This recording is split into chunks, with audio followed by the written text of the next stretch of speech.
Welcome back to ASX Market Watch. Thanks very much for joining me today. We're checking out all the markets as per usual, just getting a look at the world from a Chartist point of view. And we use a lot of different charting tools, so I'm sure whether you use Gann, whether you use Dow, all these different methods and tools that you might perhaps use in charting, or even if you're just used to using fundamentals or broker reports, or maybe just looking at the overall economy, this is a great way to check out the charts and see where the world is heading. So let's jump straight into it, guys, and thanks again for joining me. It's really great to have you here. Again, looking at all the corners of the globe, starting with, of course, down under Australia, where my hometown is, of course, or the home country. So, really simple stuff. The ASX Top 200 this is a daily bar chart, guys, which means that every single bar is one day. This is the top of the bull market, this is the bottom of the bear market there, and what we're looking at here is a downtrend line that started from the top of the bull market to today, and look at where the market is consolidating. So beautiful little consolidation right here. Very, obviously this is what happens at trend lines. They find support and resistance in the future. That is the power of trend lines. They seem simple, but it's deceptively simple.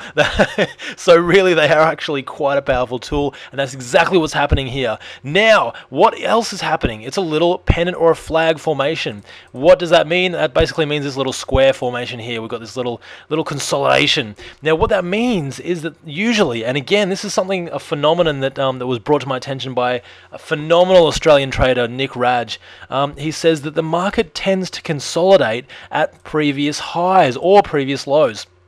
So this dotted blue line right here, that would be our previous highs of the last probably about the last 6 months, and that's where our market is tending to find consolidation. Why is that? Because at these new highs we've got a lot of new sellers coming in, but at the same time, because it's making new highs, there's a lot of buyers coming in as well, and so this keeps the market stagnant for a period of time. Now what we're looking for is for the market to break out of this range. So really, for a bullish sentiment, would be looking at a break above 4,700. That's what I've been expecting for some time. Obviously we've been in this sideways movement for about a month, and basically every time I look at it, I expect it to break out to the upside. That's what I personally want, of course. No one wants it to break down unless you're trading short. However, a break to the downside would mean a close below 4,560, so that would be your trigger there. Now, where can we expect the market to go if it does close above that 4,700 level?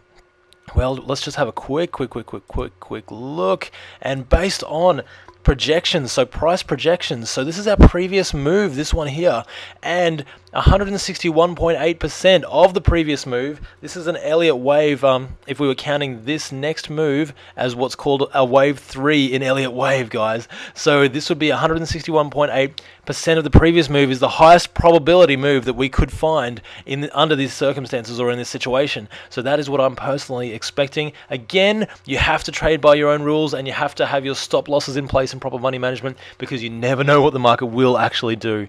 And here we go, 5,000 is that level as well, around the 5,000 mark. So spot on, perfect. Let's jump into another market, and how about we check out the Dow Jones. Dow Jones, guys, this is doing exactly as we've said. And what a beautiful thing that is. What a beautiful chart the Dow Jones is at the moment. Here's our downtrend line. The Dow Jones has well passed our downtrend line. If I just enlarge that for you guys, there we go, well past it. Where did it find consolidation there as well? Absolutely, at the downtrend line, exactly, spot on. So what have we got now though? We'll just get rid of that downtrend line, that nasty downtrend line. And what we've got now is a beautiful shorter term uptrend line. So, and again, what we've found, guys, is previously we have actually met our price target for the Dow Jones, which was 11,000, sorry, my mistake. So 11,000, spot on the money. Now, between 11,000 and 11,600 is where we might expect the market to find resistance. And how do we know when it has actually found it? Well, it closes below this trend line and below the previous trough. So that's something that we'd be looking for at the moment. Really, there's quite a fair bit of leeway there at the moment, guys. It could fairly well... it would still have to make a lower peak and a lower trough. So really, it's got quite a lot of leeway on the Dow Jones. It probably won't happen in a week's time. It will usually unfold over the course of about 2 weeks.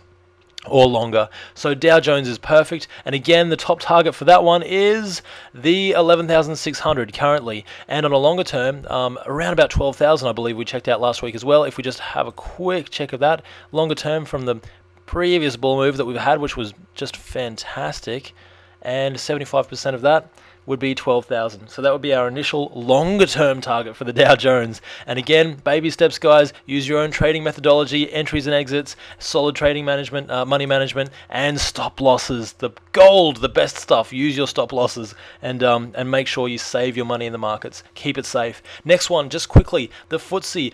The best part about the FTSE, guys, really is this inverse head and shoulders pattern. And guys, I don't use patterns in my trading, seriously, because they're a little bit too subjective, but this one's just too beautiful to pass up. It really is. So as you can see, as I'm drawing it in, we've got the little peak on the left there, the little trough on the left there, the larger trough in the middle, and the smaller peak on the right hand side. Two shoulders and a head in the middle. And what do we expect from that? Well, really what we expect from a head and shoulders pattern, and especially an inversed head and shoulders pattern, the rule is anyway, if you're looking at the charts or if you've studied charting, then what you'd look at is 100% of the move between the head and the neckline, or where the shoulders are. So what that would mean is between about 4,800 on the FTSE, guys, to about 5,400, let's just call it that for simplicity's sake. That's a 600 point move. So from 5,400, add 600 points onto that, we get 6,000. Now, what's the best part about that is if we're looking at Elliott Wave, it actually points, and if my tool will work correctly, it actually points to 6,000 as well. And I'll just quickly show you that, because this is our wave 1, 2, heading into a wave 3 now. So going into wave 3, and again we're in the target, so we're looking out for a clear exit signal for the market to reverse. Has not happened yet, so what we're looking at is our target of, and if we just enlarge that, 6,000 according to Elliott Wave as well. So when these two things converge, it just makes it that much more powerful.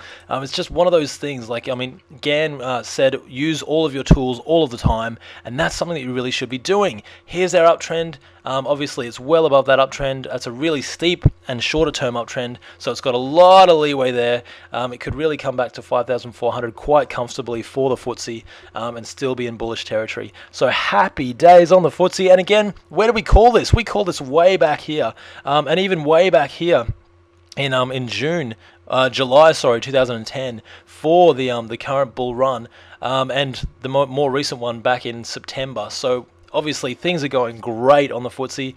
We always get the initial moves, and currently obviously the move is taken off, so there's really nothing else to report except for our targets. Last but not least is the Hang Seng, so over in Asia, and where this is just something else that I really want to show you guys, because consolidation at round numbers, and what's happening on the Hang Seng is beautiful consolidation. If that box looks a little bit small, but what can you do?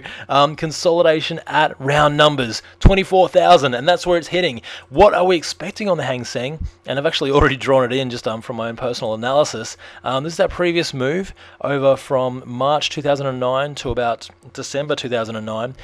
And this would be our 1, 2, 3, 4, heading into wave 5. Obviously, if you're not familiar with Elliott Wave, it goes in 5 waves up, 3 waves down. So this will be the last wave, or the 5th wave. Expected target, minimum target would be 24,800. Now this is a longer term target, guys, and the market is really screaming towards it currently. So obviously that's a good thing. We called it way back in June 2010. So happy days for the Hang Seng and for that particular methodology, charting methodology that's worked gangbusters. Absolutely beautiful. Initial target 24,800, and larger term target between 28 and 30,000 for the Hang Seng. So obviously this will take time to emerge, even though we only have approximately maybe 1,000 points left to go for it to reach its initial target. So hopefully it will. Happy days if it does. Other than that, guys, that is all I've got for you. We've covered a lot of ground, and really thanks for stopping by and checking out so much stuff. Really, you have taken a lot in today, and I hope it's helped you in your trading, or at least checking out where the world economy is heading from a Chartist point of view. Other than that, guys, I will see you next week, and happy trending until then. Bye for now.